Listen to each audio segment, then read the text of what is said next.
Let's demystify the pager blasts in Lebanon and answer some top questions on these serial blasts of handheld devices. In a world that retired this tech decades ago, these blasts are exploding everyone's mind. Firstly, what happened?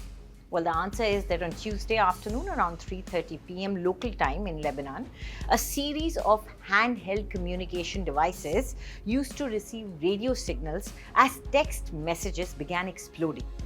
According to local reports, between 3,000 to 5,000 such devices were affected, resulting in at least 9 deaths and thousands of injuries.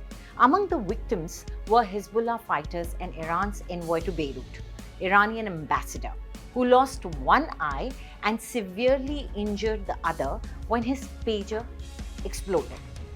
The unprecedented attack has been attributed to Israel, although no official claim of responsibility has been made.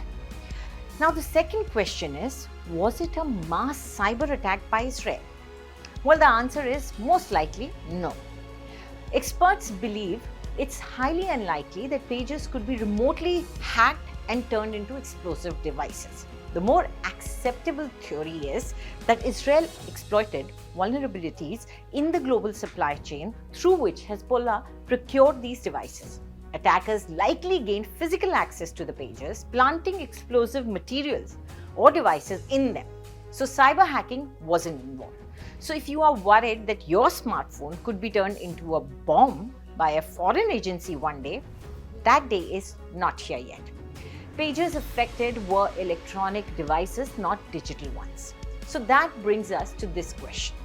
If it wasn't a cyber hack, how did it happen? Answer is that Hezbollah procured these pagers through overseas channels. Intelligence about the shipment of a new batch of devices combined with agents on the ground likely allowed attackers to physically modify the hardware, potentially planting remotely detonable components. The pager's ability to access remote signals could have been exploited to trigger the explosions simultaneously. Now, the obvious question is, who manufactured these pagers? Well, the exploded pagers bore the commercial trademarks of Taiwan-based company Gold Apollo. However, the company stated it did not manufacture these devices. Instead, they were produced by a European company called BAC, which has a license to use Gold Apollo's brand. Now, the ambiguity in the supply chain involving lesser-known companies may have been exploited by the attackers. Now, another question is, why was Hezbollah using such outdated technology like pagers? After all, it's a redundant tech for most people. Well, the answer is, Israel's proven capability in monitoring modern digital communications such as the internet or the smartphone activity led Hezbollah to adopt older technologies like landline phones and even pagers, which don't rely on the internet. While this seemed like a sound strategy to avoid any digital surveillance, it backfired. In a modern setting, the limited use of pagers made it easier for foreign agencies to identify Hezbollah-linked operatives. Now, the question is, what lessons can India draw from this incident? India has taken steps to mitigate similar risks, but should continue reviewing its public communication hardware for vulnerabilities. For example, India's decision to exclude foreign, especially Chinese, technology in its 5G rollout highlights the importance of safeguarding critical infrastructure.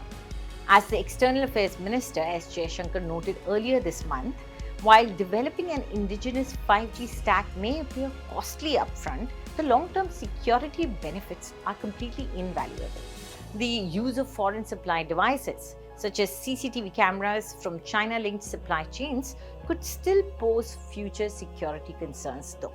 So we need to keep an eye on that. Do tell us what you think about this video in the comment section, and for more news updates, subscribe to India Today.